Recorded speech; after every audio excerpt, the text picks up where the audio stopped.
राय को नारद जी ने सुनाया कि पुरंजन नाम का एक राजा था। क्या? पुरंजन नाम का एक राजा था। उसने एक सुंदर नगरी, ये सब अपने शरीर के ऊपर ही है। ये कहाँ था? हमारे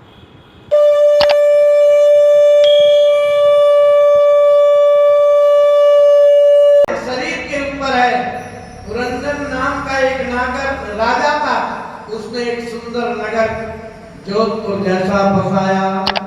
उसमें 10 दरवाजे थे, 10 दरवाजे थे। और उसका एक मित्र था अविज्ञात नाम का। वो अविज्ञात मित्र कौन है? अपनी आत्मा, आत्मा ईश्वर का अंश, परमात्मा। देखो भाई, ये बात तो हर जीव जानता है, जान लो कि हम अच्छा करें, बुरा करें, कैसा भी कर्म करें, पर अंदर जो बैठा हुआ ईश्वर का अंश है, परमात्मा। अकेले में जाके एकांत में मन में विचार करोगे तो अंदर से एक आवाज आएगी, तूने ये गलत किया है। परंतु मन और शरीर में 3 वस्तु है, मन, बुद्धि और आत्मा। आत्मा तो निर्णय कर देती है तू ये गलत है, ये सही है, परंतु मन बुद्धि एक हो जाते हैं तो अब उल्टा सीधा कर्म करवा देते हैं शरीर के स्वार्थ के लिए। इस प्रकार वो राजा पुरंजन एक नगर को बसाया, सुंदर युवती से विवाह किया। अंत में उसने बहुत काल तक राज करने के बाद अपने मित्र की बात को नहीं माना और उसकी क्या हुआ? अचानक एक चंडवेग नाम के राजा ने उस पर हमला कर दिया। ये चंडवेग कौन है जानते हैं? मृत्यु। और मृत्यु आने से पहले सज्जन क्या होता है? अपनी मौत आने से पहले मौत तुम्हें सूचना देती। सूचना क्या सूचना देती है? मौत को जब आना होता है 10-20 साल बाकी रहते हैं तो पहले कान के पास के बाल सफेद हो जाते हैं। तो लोग जब 1-2 बाल सफेद होने लगते तो क्या करते? डाई करा लेते। डाई क्या होता है? कलर कर लेते। वो दिखने में तो बहुत भंडा लगता है, खराब, अति काला, पर लोग सोचते हैं ये डाई कर ले तो लोग समझे कि जवान है, अभी बुढ़ापा नहीं। यानी जवान दिखने के लिए डाई करते हैं ना, तो डाई करा लेते हैं। परंतु भगवान कहते हैं रुक जा बच्चा, अभी और देखता हूं। फिर दांत उठे, उसके दर्द होते, दाढ़े खत्म हो जाते। अब बोलने की समस्या हो गई, खाने की समस्या, तब नकली दांत 32 दांत लगवा लेते। चलो भाई, फिर काम चल गया। भगवान कह रहा बच्चा अभी देख, फिर सूचना दिया, कान से सुनना कम हो गया, बूढ़ा हो गया, तो उसने कान में मशीन लगवा ली। भगवान ने कहा यार तो भी नहीं मानता, अभी इसको मौत का डर नहीं लगा, अभी भगवान का भजन मेरा नहीं करेगा। तब उसको आंखों से दिखना बंद हो गया। फिर भी उसने चश्मा लगा लिया, लेंस लगा लिया, अनेक प्रकार का उपाय करता है। जब नहीं माना तब भगवान ने कहा कमर झुक गई, लकड़ी के सहारे चलने लगा। इस पर भी ममता ने, ममता तू न गई मेरे मन से, वो ममता नहीं जाती है, नहीं गई। तो भगवान ने कहा ठीक है कोई बात नहीं, राम राम सत्य है। एक दिन चंडवेग यानी उस महल पे आक्रमण कर दिया। मौत ने आक्रमण कर दिया और वो फिर राम राम से। देखो हमारे ऋषि मुनि संत बुजुर्गों ने बनाया है, ये बात शास्त्र में एक ही बात में बताई है। कब होती है? मरने के बाद। जब उस मुर्दे लाश को लेकर चलते हैं तो क्या कहते हैं? राम राम सत्य है। ये उपदेश है कि राम ही सत्य है और सब खराब है। तो परंतु मानते नहीं, जब तक मसान जाते हैं स्मशान राम राम सत्य है, परंतु मसान से आते ही नहाने स्नान के बाद भूल गए, चलो भैया ये काम बाकी वो काम फिर वही पंचायत, पड़ोसी के यहाँ ऐसा हो गया, उसके यहाँ ऐसा हो गया, उसके यहाँ ये हो रहा है, ये होने वाला है, वही पंचायत चालू हो जाती है। राम राम शब्द तो भूल गए लोग और पंचायत चालू। तो इस प्रकार शंकराचार्य जी कहते हैं कि शरीर की गति क्या है? अंगम गलितम फलितम मुंडम दशम विहीनम जातम तुंडम वृद्धो याति गृहीत्वा दंडम तदप मुंचति आशा। यानी शरीर झुक जाता है, कमर झुक जाते हैं, दांत पड़ जाते हैं, दिखना बंद हो जाता है, फिर भी वो आशा नहीं छोड़ता है। अरे मूर्ख, ये जीव की गति क्या है? छीड़े वित्ते का परिवारो ज्ञाते तत्व का संसार। मूर्ख, जब धन छीड़ हो जाता है जीव का, तो ना कोई भाई है, न बंधु, न परिवार, पैसे के सब साथी। यहाँ तक अभी खेमा कुआं में 1 महीना पहले घटना हुई। क्या घटना हुई? अरे अपने बूढ़े डोकरे को किसी बेटे ने धक्का दिया, मार दिया। बूढ़ा डोकरा थाना चला गया, थाने पर गया कि मेरे बेटे ने मुझे मारा। पुलिस आ गई। पुलिस ने कहा भाई तुम अपने डोकरे को, बाप को क्यों मारा? तो डोकरी क्या कहती है? डोकरी जिंदा है। डोकरी ने कहा ये डोकरा ही बदमाश है, मेरे बेटे ने डोकरे को नहीं मारा, ये डोकरा ही बदमाश। यानी डोकरी जो है बेटे के पक्ष में हो गई, काहे मतलब स्वार्थ के लिए, और डोकरे का साथ छोड़ दिया। अब पुलिस लौट गई, भैया बेटा बच गया। तो ये प्रत्यक्ष घटना 1 महीना पहले की बात है। तो ये मेरे पास तो सूचनाएं आती रहती है, ऐसे कोई बता ही जाता है, तो हम उसको मन में रख लेते हैं ध्यान में। देखो भाई क्या गति है कि अब डोकरी को तो अपने घर वाले का पक्ष लेना ही था, परंतु नहीं, बेटे के पक्ष में गई और पुलिस दौड़ गई और धक्का दिया, उसको चोट तो लगी। तो कहने का अर्थ है जब तक तुम्हारे पास पैसा है, शरीर में खून है, तब तक भैया सब कोई साथी है और नहीं कोई नहीं है। तो शंकराचार्य जी महाराज कहते हैं छीड़े वित्ते का परिवारो ज्ञाते तत्वा का संसारा हज गोविंदम मूढ़ मते हज गो। अरे मूर्ख, अब तो भगवान का भजन का छोड़ दे परिवार का मोह, परंतु जीव जब तक जिंदा है ममता को नहीं छोड़ता है। ये मेरा बेटा है, ये मेरी बेटी है, ये मेरा पोता है, ये मेरी पोता है, पोती है, अनेक प्रकार की ममता में लगा रहता है। इस प्रकार नारद जी महाराज प्राचीन राह को ज्ञान का उपदेश करते हैं और कहते हैं ये संसार ही परमात्मा सिवाय कोई सत्य नहीं है, और अनेक प्रकार का उपदेश करके चले जाते हैं। इसी वंश में आग्नीत नाम के राजा हुए, आग्नीत के बेटे हुए नाभि, नाभि के यहाँ अवतार लिया भगवान ऋषभदेव जी। ऋषभदेव जैन धर्म जो चलाना ऋषभदेव जी महाराज से चलते हैं।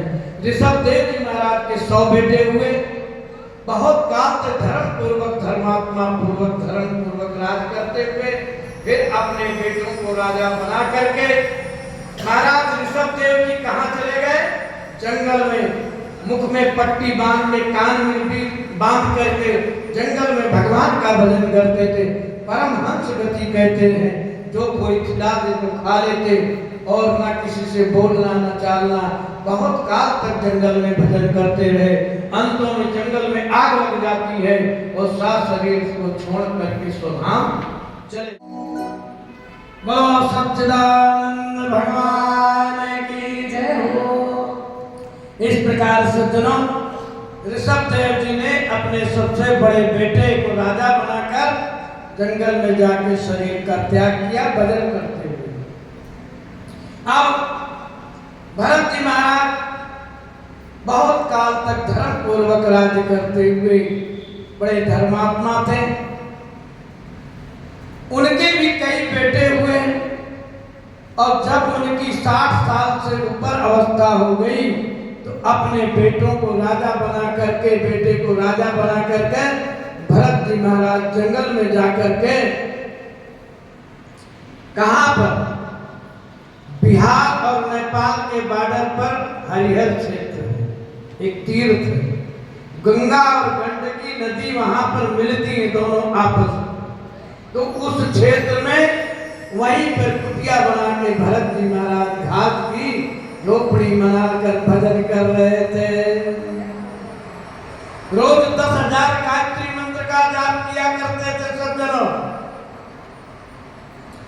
क्या हुआ, अचानक जेठ का महीना है, सूर्य अस्त होने वाला है, अचानक भरत जी महाराज कुटिया से बाहर बैठे हुए गायत्री मंत्र का जप कर रहे थे, माला घुमा रहे थे, भगवान में चिंतन कर रहे थे। सामने से दृश्य क्या देखा, नदी में एक हरणी जल पीने के लिए आई हुई है और वो गर्भवती है, 2-4 दिन में उसको बच्चा पैदा होने वाला है। और हिरणी जैसे ही पानी पी रही है, इतने में होता क्या है, एक शेर ने, एक सिंह ने दहाड़ लगाई, आवाज लगाई। जैसे शेर ने आवाज लगाई, हरणी को ये लगा अगर मैं पीछे मुड़कर जाऊंगी तो शेर खा जाएगा, और अगर मैं ये पानी नदी में जाऊंगी तो डूब सकती हूँ। परंतु अब उसके सामने कोई रास्ता ही नहीं रहेगा। उसने नदी में छलांग लगा दी। जब नदी में छलांग लगा दिया और तैरने का जब जोर लगा तो उसके पेट का बच्चा बाहर आ गया और वो हरणी तो तैर कर नदी के उस पार चली गई। नवजात बच्चा जो अभी पैदा हुआ है वो जल में डूबने, नदी में डूबने लगता है सज्जनों। और भरत जी महाराज देख रहे हैं। भरत जी महाराज ने मन में विचार किया कि अगर मैं इस नवजात बच्चे को नहीं बचाया तो मेरा पाप लग जाएगा, और मैं क्षत्रिय हूं, मेरा फर्ज है, मेरे सामने कोई मर रहा हो उसकी रक्षा करना मेरा कर्तव्य है।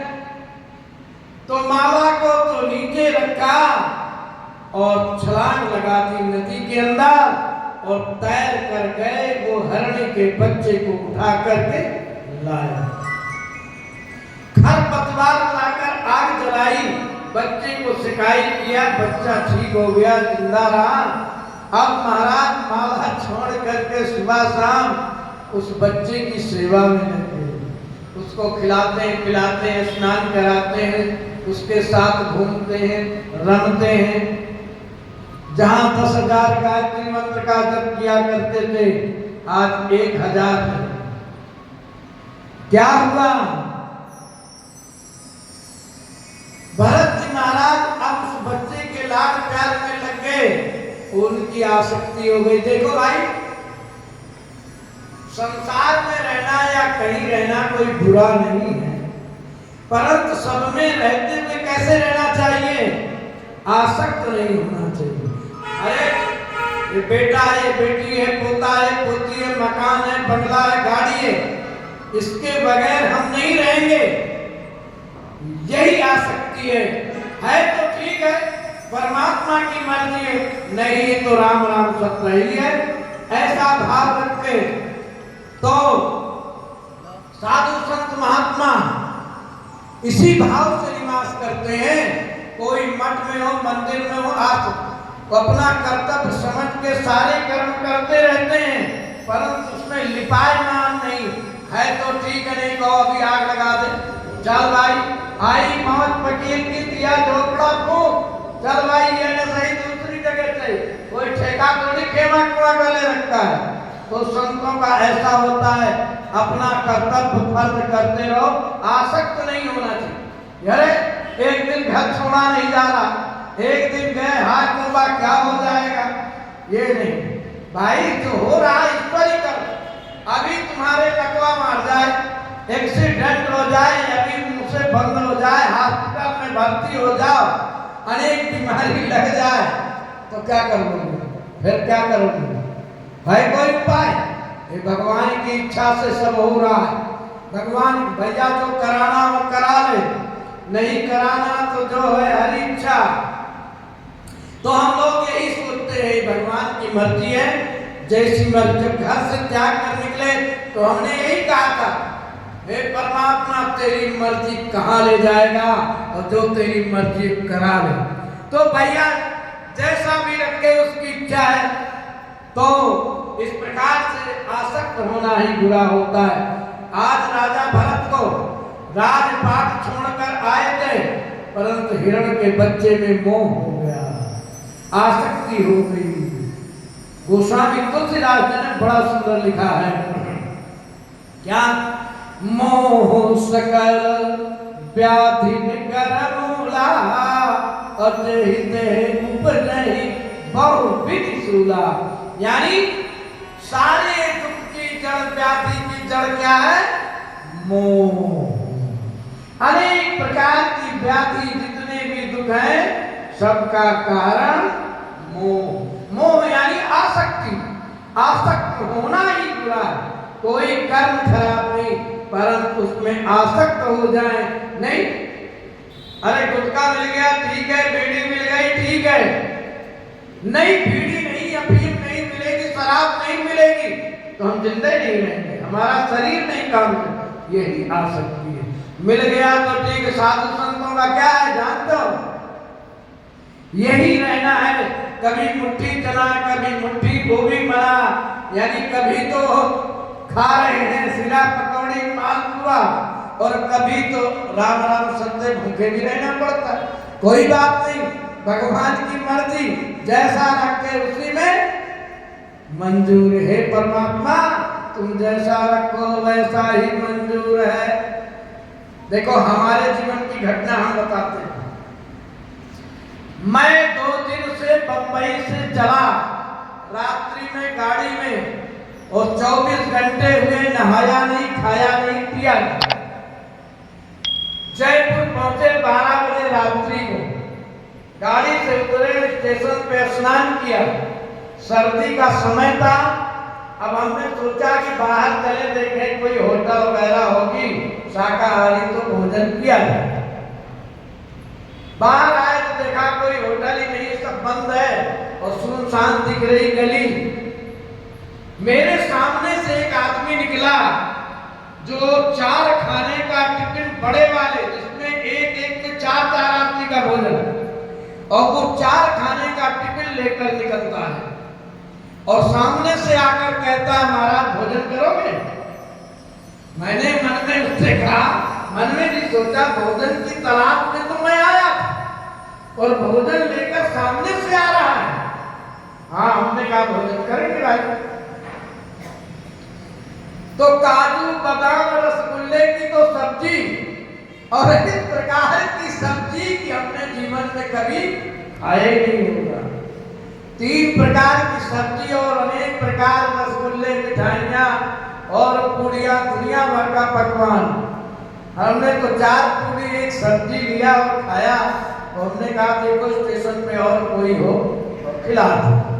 तो बोलता है, हमने पूछा भाई तुम आए कहाँ से, कौन हो, कहाँ से आए 12 बजे रात भोजन लेकर स्टेशन पे? तो क्या कह रहा है, मैं हलवाई का काम करता हूँ महाराज, और मैं एक बारात में हलवाई का काम कर रहा था, और बारात को जिमा करके अब मैं अपने घर को जा रहा था। मैंने सोचा एक टिफिन बांध लूं, अच्छा कोई स्टेशन होकर निकलूं, और कोई स्टेशन पर भूखा साधु संत महात्मा भिखारी भूखा कोई भी मिल जाए तो हम उसे भोजन कराएंगे। देखो भगवान की प्रेरणा है। अगर वो सीधा घर जा सकता था, स्टेशन होकर आने की क्या जरूरत है? तो वो परमात्मा ऐसा दयालु है, वो भगवान की इच्छा से सब होता है, और जो वो करावे उसी पे छोड़ देना चाहिए। इस प्रकार भरत जी महाराज उस हिरण के बच्चे में आसक्त हो जाते हैं। हिरण का बच्चा जब खाना खाता है तो खाते हैं, जब पानी पीता है तो वो भी पानी पीते हैं। उसकी सेवा में लगे। एक दिन वो हिरण का बच्चा बड़ा हो जाता है और बड़ा हो गया तो हिरण के उसके समाज के लोग एक झुंड आया और हिरण उसके साथ दौड़ जाता है, भाग जाता है। जब भाग जाता है शाम तक भरत जी महाराज हिरण के बच्चे का इंतजार करते हैं, प्रतीक्षा करते हैं। जो शाम की बेला हो गई नहीं आया तो जो भगवान का नाम तो भूल गए, क्या कहते हैं, हा हिरण का बच्चा, हा हिरण का बच्चा, हा हिरण का बच्चा। उस हिरण के बच्चे में आसक्ति हो गई और ये कहते हुए कहा जब हिरण का बच्चा नहीं है तो मैं भी जिंदा नहीं रहूंगा, अपने प्राणों का त्याग कर दिया। कहते अंत मता सुगता, अंत समय मरते वक्त जहां पर मन होता है जीव उसी योनि में जाता है। भरत जी महाराज जहां भरत खंड का राज छोड़कर आए थे भजन करने, कहाँ लग गए, हिरण के बच्चे में। यानी आए थे हरि भजन को डल लगे कपास। वो हमारी भी गति यही है, पर अब परमात्मा की मर्जी यही है, क्या किया जाए, ईश्वर इच्छा समझकर उसे निर्वाह किया जाता है। आज भगवान भरत जी का शरीर त्याग हुआ, हिरण की योनि में चले गए, परंतु पूर्व जन्म की तपस्या के कारण से पूर्व जन्म की उन्हें बात याद रही। थोड़े समय में हिरण की योनि से छुटकारा मिला, मृत्यु हो गई। एक ब्राह्मण के यहाँ पैदा हुए, ब्राह्मण कुल में पैदा हुए। वहां भी क्या हुआ, उस ब्राह्मण के 4 बेटे थे, 4 बेटे थे, सबसे छोटे थे। गैला पागल की तरह रहा करते थे, भगवान का भजन किया करते, कोई कुछ भी कहा करता था वो कर देते थे। बासी मिले, ठंडा मिले, गर्म मिले, जो मिले 2-4 दिन की रोटी भी मिले उसे खा जाया करते थे और तंदुरुस्त हष्ट पुष्ट थे। अब इस प्रकार से उनकी भाग्य का विवाह हुआ नहीं। भाई समाज ऐसा है कि कोई कमाता हो ठीक ठाक हो तो उसका विवाह होता है। भरत जी का विवाह नहीं हुआ और भरत जी जो है कि भाभियों ने क्या किया, उनकी ड्यूटी लगा दी बाजरे के खेत की रखवाली करने के लिए और बाजरे के खेत के धौरे पे बैठ करके भरत जी महाराज भगवान का भजन करते हैं और क्या कहते हैं, राम की चिड़िया राम के खेत और चुगले चिड़िया भर भर दिए। वो कभी किसी को भगाते नहीं थे। इसी प्रकार भजन करते हुए और समय को व्यतीत करते हैं। अब आज की कथा हम यही विराम करते हैं, इस कथा को कल संपूर्ण करेंगे क्योंकि 5 बजने वाले हैं।